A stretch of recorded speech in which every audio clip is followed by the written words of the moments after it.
अस्सलाम वालेकुम स्टूडेंट्स, आप देख रहे हैं चैनल जिसका नाम है पढ़ाई घर। उम्मीद है आप सब खैरियत से होंगे। तो स्टूडेंट्स, आज हम आपको इस वीडियो में बताएंगे मामा अज़मत नावल का खुलासा मुसन्निफ़ के हवाले के साथ।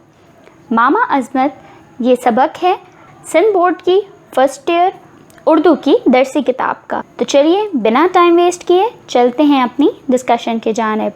हवाला मुसन्निफ़, इस नावल के मुसन्निफ़ हैं डिप्टी नज़ीर अहमद। मौलवी नज़ीर अहमद दहलवी का शुमार अज़ीम नसर निगारों और नावल निगारों में होता है। वो उर्दू के पहले इस्लाही नावल निगार हैं।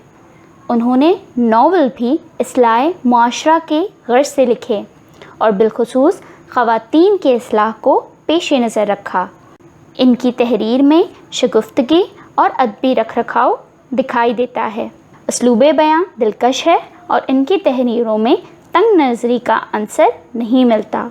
उन्होंने अपने नावलों में जो किरदार पेश किए हैं वो जीते जागते मालूम होते हैं। इन्हें मुहावरों के इस्तेमाल पर कुदरत हासिल है।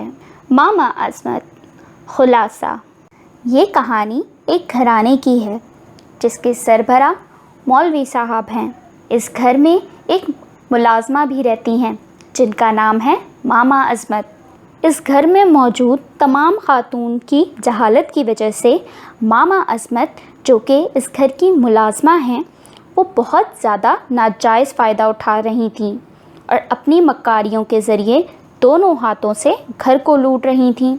लेकिन मौलवी साहब की एक बहू जिसका नाम असगरी था, वो इंतहाई सुघड़ खातून थी और पढ़ी लिखी भी थी। उन्होंने मामा अज़मत को मक्कारियों का जाल बिछाते देख लिया था, इसीलिए वो तमाम हालात का जायज़ा भी ले रही थी।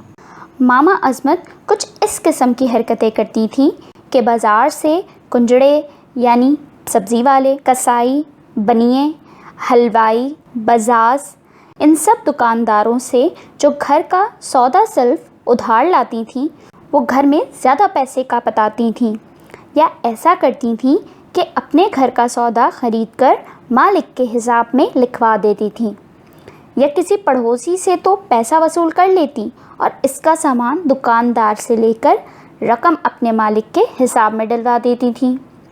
असगरी, जो कि इस घर की एक नहायत सुघड़ खातून थी, उन्होंने तमाम हालात का जायज़ा ले लिया था। एक दिन घर के मालिक मौलवी साहब ने मामा अज़मत से अपनी बहू असगरी के सामने कहा कि जिन लोगों से तुम घर का सामान लेकर आई हो उनकी रकम अदा कर दो। क्योंकि मामा अज़मत एक नहायत चालाक खातून थी और वो हमेशा दरमियान में से रकम खुद खाती थी, इसीलिए उन्होंने कहा कि मुझे तो ज़बानी हिसाब याद नहीं, कोई एक हिसाब थोड़ी देना है। बहुत से लोग हैं जिनमें बनिया यानी परचून वाला, बजाज यानी कपड़ा बेचने वाला, कसाई, कुंजड़ा यानी सब्ज़ी बेचने वाला और हलवाई वगैरह शामिल हैं। और सबसे बड़ा हिसाब तो हज़ारी मिल का है यानी कर्ज़ा देने वाले का, जो बहुत बड़ी रकम है। आप तमाम रकम मुझे दे दीजिए, मैं ख़ुद इन सब के पास जाकर आपके नाम पर ये रकम जमा करवा दूँगी। इस तरह हिसाब साफ़ हो जाएगा। मामा अज़मत ने ये मशवरा इसीलिए दिया ताकि इसकी साजिश बेनकाब ना होने पाए, जिसके ज़रिए वो दुकानदारों से काफ़ी सामान लाकर या तो ख़ुद अपने घर ले जा चुकी थी या दूसरों को फ़रोख्त कर चुकी थी। मौलवी साहब तो एक सीधे साधे आदमी थे। वो मामा अज़मत को तमाम रकम देने को राज़ी हो गए, लेकिन उनकी बहू असगरी ने कहा कि जब उधार की रकम अदा ही करनी है तो मामा अज़मत के हाथों दुकानदारों को क्यों भेजें? दुकानदारों को घर पर ही बुलाकर अपने हाथ से इन्हें रकम अदा कर देते हैं। ये बात सुनकर मामा अज़मत के तो तोते ही उड़ गए, लेकिन मजबूरन उसे ऐसा करना ही पड़ा।